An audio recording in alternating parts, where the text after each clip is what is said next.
IOC 위원장이 계획에도 없던 삼성 체험관에 깜짝 방문한 진짜 이유. 그리고 중국 선수들이 남의 핸드폰까지 훔치면서 받으려고 난리친 그 물건의 정체가 뭔지 알고 계셨나요? 자, 여러분 이번 밀라노 동계올림픽 선수촌에서 진짜 레전드급 장면이 하나 포착됐거든요. 세계 스포츠계의 최고 권력자라고 할 수 있는 국제올림픽위원회 토마스 바우 위원장이 갑자기 삼성 체험관에 나타난 거예요. 그것도 사전 계획에도 없던 깜짝 방문이었다는 거죠. 위원장님이 거기서 뭐 하셨냐고요? 각국 선수들이랑 같이 삼성 최신 폴더블 폰인 갤럭시 Z 플립 7 올림픽 스페셜 에디션으로 셀카 찍으면서 완전 즐거워하셨답니다. 근데 이게 단순히 재밌어서 놀러 온 게 아니거든요. 이번 밀라노 동계올림픽에서 삼성전자가 전 세계 참가 선수 전원에게 무상으로 지급한 이 스마트폰이 사실은 단순한 선물 차원을 완전히 뛰어넘는 존재라는 걸 알아야 돼요. 이 핸드폰 안에는 경기 실시간 판독 시스템, 인공지능 기반 다국어 동시 통역 기능, 경기 일정 및 교통정보 통합 관리 시스템까지 탑재되어 있어서 사실상 올림픽 운영 인프라의 핵심 허브 역할을 하고 있다는 거죠. 국제올림픽위원회 차원에서도 이 기술력의 가치를 엄청나게 높게 평가하고 있고요. 그래서 바우 위원장이 직접 발로 뛰어서 삼성 체험관까지 찾아온 거예요. 이게 바로 기술력이 만들어낸 외교력이죠. 근데 말이죠. 이런 한국 브랜드의 독보적인 행보를 보면서 배가 아파서 미칠 것 같은 나라들이 있어요. 누구냐고요? 바로 중국하고 일본입니다. 특히 중국은 진짜 가관이에요. 한국이 국제올림픽위원회로부터 특혜를 받고 있다면서 제소하겠다는 협박까지 하고 있거든요. 온갖 비난을 쏟아내면서 말이죠. 근데 웃긴 게 뭐냐면요. 이게 어제 오늘 일이 아니라는 거예요.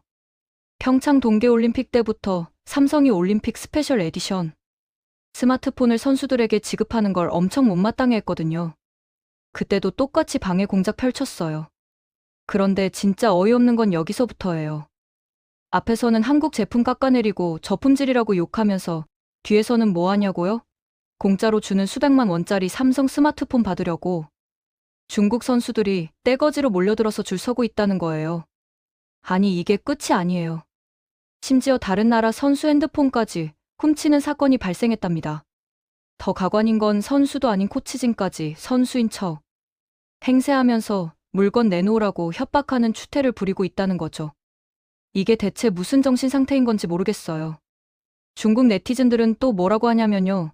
삼성 스마트폰이 중국 시장에서 점유율 1%도 안 된다면서 화웨이나 비보 같은 중국산 폰이 시상식 무대에 올라가야 한다고 목소리 높이고 있어요. 심지어 소국에서 만든 저품질 핸드폰은 격이 떨어진다면서 자국 선수들한테는 삼성폰 들고 다니지 말라고 경고했다는 소문까지 돈다니까요. 근데 현실은 어떻냐고요? 밀라노 현지에서 삼성폰에 탑재된 교통카드 기능으로 대중교통을 무제한 무료로 이용할 수 있고 심지어 자판기까지 공짜로 쓸 수 있다는 사실이 알려지자마자 그 입장이 완전히 무색해질 만큼 열광적인 반응을 보이고 있다는 거예요. 소름 돋지 않나요? 이게 바로 기술 격차예요. 중국이 아무리 화웨이 들먹이고 비보 들먹여봤자 실제 올림픽이라는 글로벌 무대에서 운영 인프라로 채택되는 건 결국 삼성이거든요. 왜냐고요? 안정성, 호환성, 보안성 모든 면에서 검증된 기업은 삼성밖에 없으니까요. 국제올림픽위원회가 바보도 아니고 몇십억 원짜리 글로벌 행사 운영 시스템을 검증 안 된 브랜드한테 맡기겠어요? 절대 그럴 리가 없죠. 일본 쪽 반응은 또 어떠냐고요? 이것도 진짜 가관이에요. 일본의 극우 매체들하고 일부 인사들이 이번 올림픽을 두고 한국이 스포츠 강국에서 밀려나고 있다면서 침몰하는 한국의 상징이라는 악의적인 비난을 쏟아내고 있거든요. 특히 무로타니 카츠미라는 인사는 완전히 황당한 소리를 했어요. 한국 언론이 이번 올림픽 보도에 소극적인 이유가 뭐냐면요. 과거 도쿄 올림픽 때는 일본을 방사능 대국이라고 비난하면서 흠집 내기에 혈안이 됐었는데 이제는 존경해야 할 문화 대국인 이탈리아로 무대가 옮겨지니까 할 말이 없어진 거 아니냐는 거예요.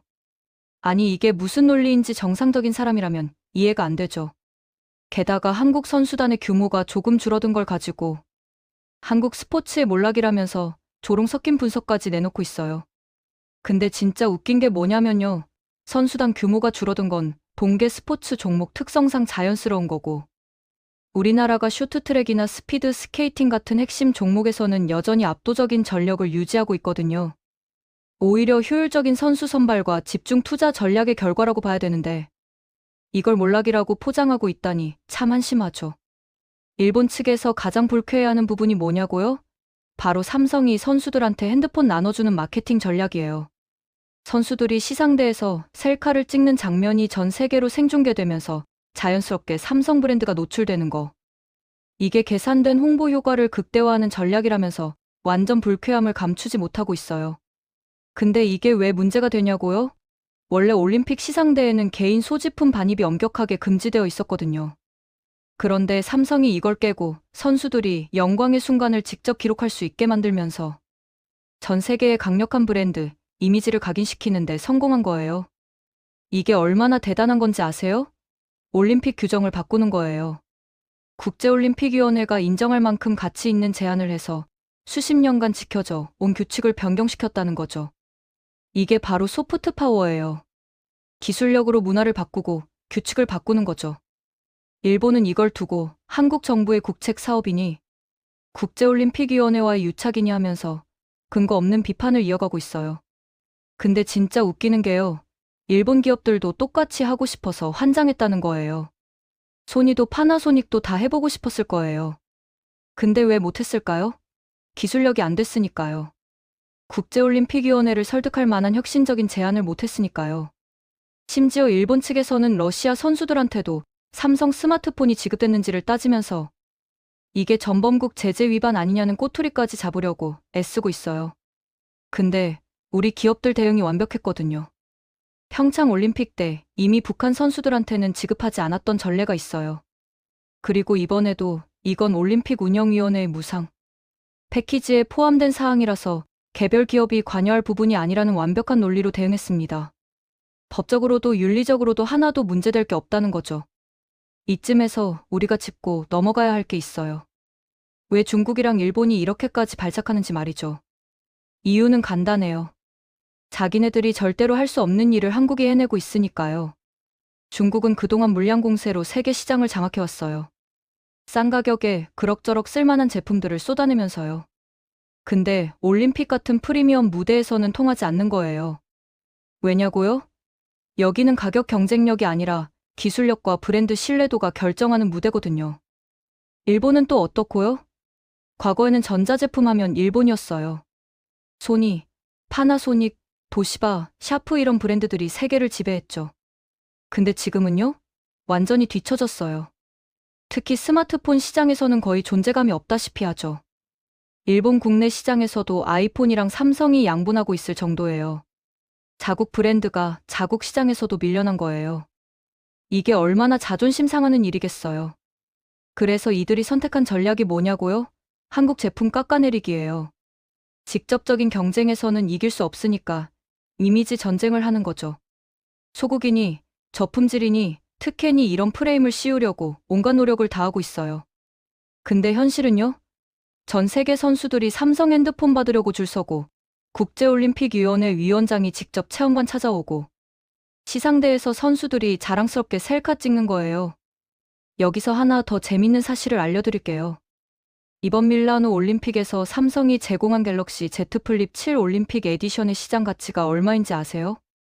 대략 한화로 250만 원에서 300만 원 정도로 추정돼요. 일반 판매용보다 훨씬 비싼 가격이죠. 왜냐고요?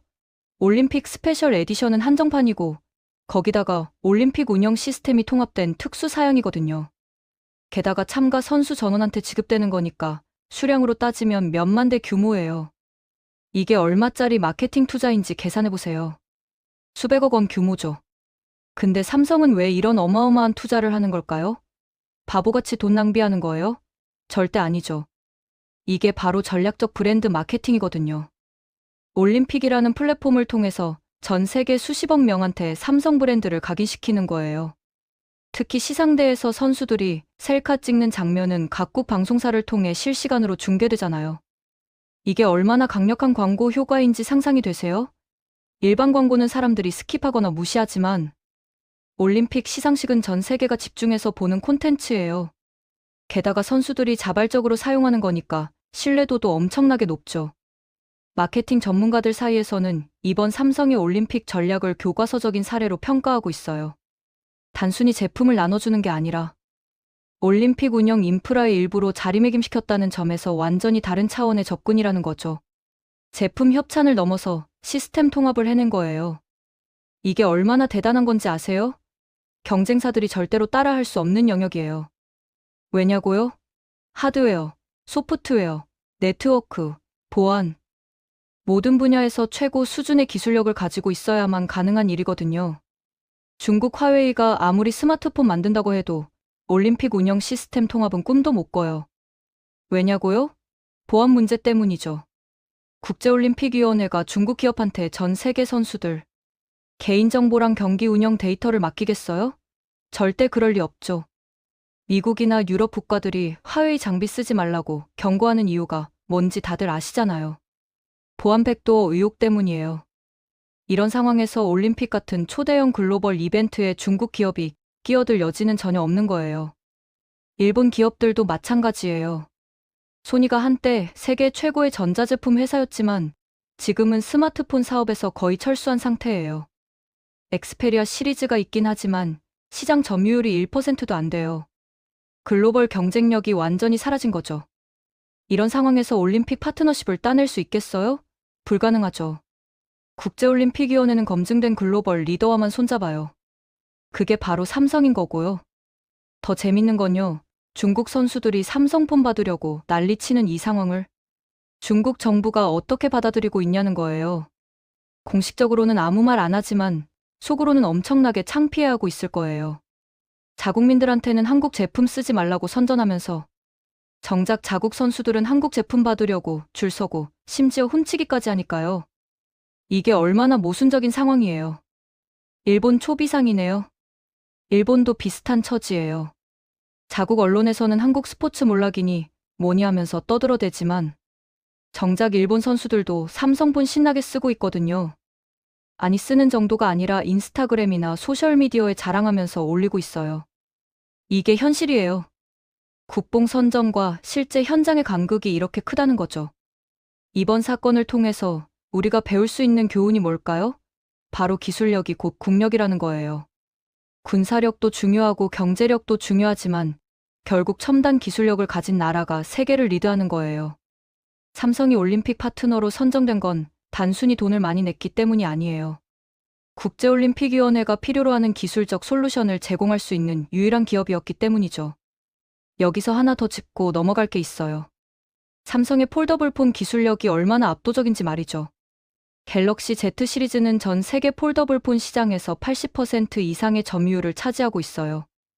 나머지 20%는 대부분 중국 브랜드들이 나눠 먹고 있는데 이것도 대부분 삼성 디스플레이가 공급한 패널을 쓰는 거예요. 결국 폴더블폰 시장 전체가 삼성 생태계라고 봐도 무방하죠. 화웨이가 메이트 X 시리즈로 도전장을 내밀긴 했지만 기술적 완성도나 시장 반응 면에서 삼성을 따라오지 못하고 있어요. 특히 내구성 문제가 심각하거든요. 폴더블폰은 접었다 폈다를 수만 번 반복해야 하는데 화웨이 제품들은 몇천 번만 접어도 힌지 부분에 문제가 생긴다는 불만이 쏟아지고 있어요. 반면 삼성은 20만 번 접었다 펴도 문제없다는 걸 실증적으로 증명했죠. 이게 기술 격차예요. 중국이 물량 공세로는 세계 1위를 할 수 있어요. 실제로 스마트폰 출하량만 따지면 중국 브랜드들이 상위권을 차지하고 있죠. 근데 프리미엄 시장, 특히 폴더블폰 같은 혁신 제품 시장에서는 완전히 다른 게임이에요. 여기서는 기술력과 브랜드 파워가 결정적이거든요. 아무리 싸게 팔아도 소비자들이 안 사요. 왜냐고요? 믿을 수 없으니까요. 특히 몇백만 원짜리 프리미엄 제품을 살 때는 브랜드 신뢰도가 가장 중요한 구매 요인이 되거든요. 일본은 더 심각해요. 폴더블폰 시장에 아예 진입조차 못하고 있어요. 기술력이 없는 거죠. 소니가 한때 디스플레이 강자였지만 지금은 완전히 뒤처졌어요. 플렉시블 디스플레이 기술에서 삼성 디스플레이와 LG 디스플레이가 세계 시장을 양분하고 있는데 일본 기업들은 끼어들 틈이 없어요. 이게 현실이에요.